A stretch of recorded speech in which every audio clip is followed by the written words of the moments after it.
విశ్వనాథ్ గారు ఏదైతే నిన్న అసెంబ్లీలో చంద్రబాబు నాయుడు గారు బీసీ రిజర్వేషన్ మీద 34% చెప్పడం జరిగిందో, న్యాయపరమైన చిక్కులు ఏదన్నా వాటిని అధిగమించి ఖచ్చితంగా ఈ రిజర్వేషన్ అమలు చేస్తాం.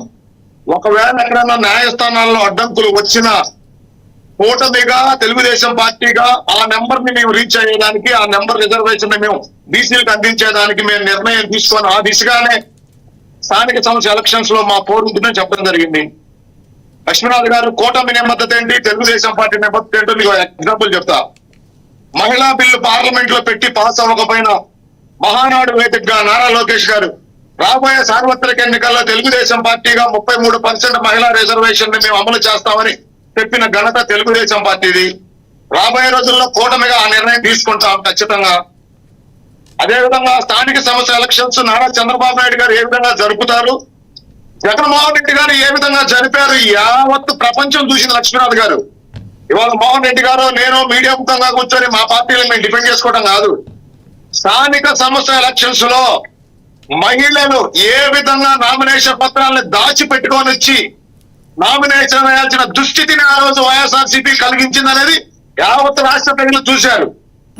అదేవిధంగా మాచర్ల నియోజకవర్గానికి ఇన్ఛార్జిగా వెళ్ళిన బోండా ఉమా గారి మీద ఏ విధంగా తొలకా కిషోర్ అనే వ్యక్తి ఆ రోజు దాడులు చేయడం జరిగింది స్థానిక సంస్థ ఎలక్షన్స్ లోనే.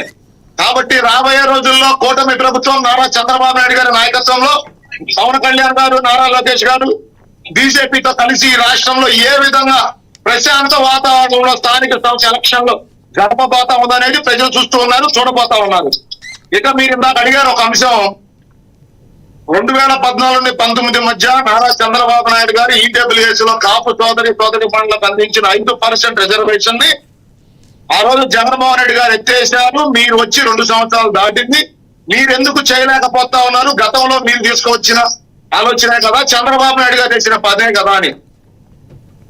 ఈ రోజు ఏదైతే చంద్రబాబు నాయుడు గారు ఆ రోజు కాపు సోదరి మండలికి న్యాయం జరగాలని ఆ రిజర్వేషన్ తీసుకొస్తే ఆ రోజు జగన్మోహన్ అధికారంలోకి వచ్చినాక అమ్మమ్మో దీన్ని నేను అమలు చేయలేను, నా వల్ల కాదని చెప్పి ఏ విధంగా ఆయన పక్కన పెట్టాడు. రాబోయే రోజుల్లో అట్లాంటి ఏ ప్రభుత్వం ఒకవేళ మారినా గత 10 ఏళ్ల తర్వాత అయినా కాపు సోదరి మండలికి అన్యాయం జరగకూడదనే ఆలోచన చేస్తూ ఆంధ్రప్రదేశ్ ప్రజలు మాకు 5 సంవత్సరాలు మ్యాండేట్ ఇచ్చారు. ఇప్పుడు స్థానిక సంస్థ ఎలక్షన్లు రాబోతున్నాయి కాబట్టి బీసీ సోదరుల రిజర్వేషన్ అసెంబ్లీ సాక్షిగా నారా చంద్రబాబు నాయుడు గారు అనౌన్స్ చేయడం జరిగింది. అదే విధంగా రాబోయే రోజుల్లో ఏ విధంగానైతే ఈడబ్ల్యూఎస్ మీరు మాట్లాడారో ఖచ్చితంగా దాని దిశగా కూటమి పని చేస్తుంది. పవన్ కళ్యాణ్ గారు నారా చంద్రబాబు నాయుడు గారితో ఆ అంశం మీద చర్చ జరపలేదని మీరు ఎందుకు అనుకుంటా ఉన్నారో నాకు అర్థం కావటం లేదు. గతంలో జగన్మోహన్ రెడ్డి ఆ అంశాన్ని ఎత్తివేసినప్పుడు కాపు ఉద్యమ నేతగా చెప్పుకునే ముద్రగడ పద్మనాభం గారు ఆయన వెంట తిరిగినప్పుడు ఈ క్వశ్చన్ ఎవరో వేయలేదు. ఈ రోజు అంబటి రాంబాబు గారు నేను కాపు టైగర్ అని చెప్పుకుంటాడు, మరి అదే జగన్మోహన్ రెడ్డి గారు చుట్టూ ఆయన ప్రదర్శనలు చేస్తాడు. అజయ్ గారు ఒక మాట, మీకు క్వశ్చన్ వేయటం ఇంపార్టెంటా లేదు అంటే మీకు రిజల్ట్ ఇవ్వటం ఇంపార్టెంటా? రిజల్ట్ మీకు ఇచ్చేసారుగా, అది ఆయన చేయలేదు కాబట్టే ఆ సామాజిక వర్గం కూడా మీ కూటమి వైపే నిలబడింది కదా. రిజల్ట్ ఇంపార్టెంట్ గా క్వశ్చన్ చేయకపోతే ఏముంది, నేతలు క్వశ్చన్ చేసి ప్రజలు మీ వైపే ఉన్నారుగా. అప్పుడు లక్ష్మీనాథ్ గారు మేము అదే చెప్తా ఉన్నాం, మీరు అదే వింటల్లా, మీరు వింటల్లా. అసలు మొదలు వాళ్ళు వదిలేండి. ప్రజలు మాకు మ్యాండేట్ ఇచ్చారు, జగన్మోహన్ రెడ్డి చేసిన అన్యాయాన్ని పచ్చికట్టారు, మాకు మ్యాండేట్ ఇచ్చారు, మాకు 5 సంవత్సరాల సమయం ఉంది. ఖచ్చితంగా మా టెన్యూర్ లో మేమేదైతే ఈ రాష్ట్ర ప్రజలకు మాట ఇచ్చామో ప్రతి పథకాన్ని అమలు చేస్తాం. ఇందాక మోహన్ రెడ్డి గారు ఒక పెన్షన్ తప్ప ఇంకేం అమలు చేయట్లేదని చెప్తా ఉన్నారు. గ్యాస్ సిలిండర్లు అందించాం, ఉచిత బస్సు ప్రయాణం జరుగుతా ఉంది, అన్నదాతలకు ఏ విధంగా న్యాయం చేశాం, అదే విధంగా అన్న క్యాంటీన్లు ఏ విధంగా తెరిచాం, ఇవన్నీ రాష్ట్ర ప్రజలు చూస్తూ ఉన్నారు. ఇక ఇందాక మోహన్ రెడ్డి ఒక అంశం మాట్లాడాడు, అమరావతి భూములు దోపిడీ అని.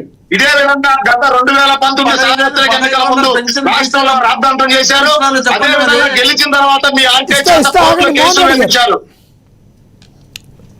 లక్ష్మీనాథ్ గారు మొన్న సుప్రీంకోర్టులో ఏదైతే 1300 ఎకరాలకు పైగా అసైన్డ్ భూముల్ని కూటమి ఆ రోజున తెలుగుదేశం ప్రభుత్వం ప్రజలను మోసం చేసి దోచుకుందని చెప్పి వీళ్ళు ఏదైతే అబద్ధ ప్రచారం చేశారో సుప్రీంకోర్టు ఆ కేసును కొట్టివేయడం జరిగింది.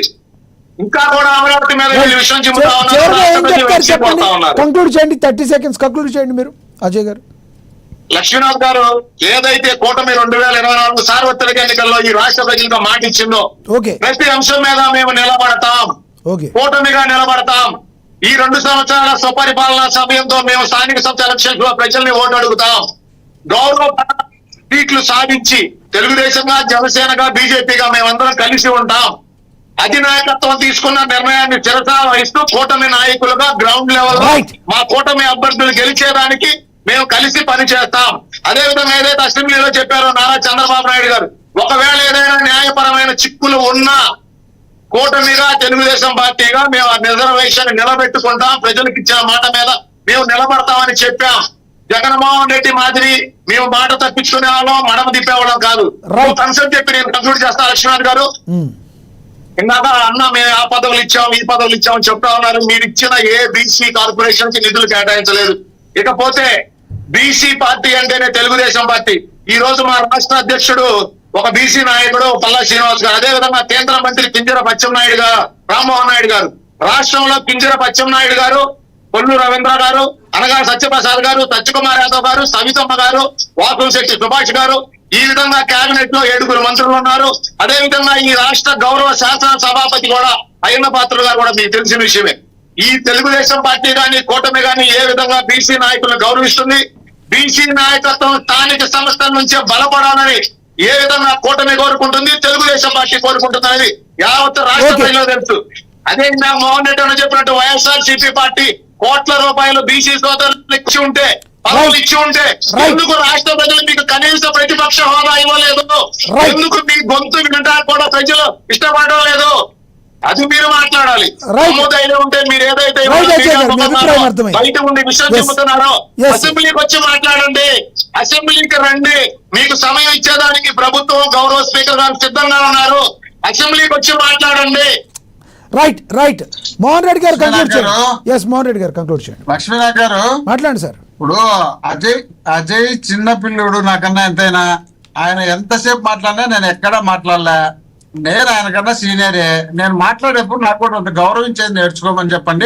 సార్ మీకు మీరు అడగపోయినప్పుడు ఆయన మ్యూట్ లోనే ఉన్నారు. మీకేమి ఆ పనైనా మీరు చేయండి. ఒకవేళ ఆయన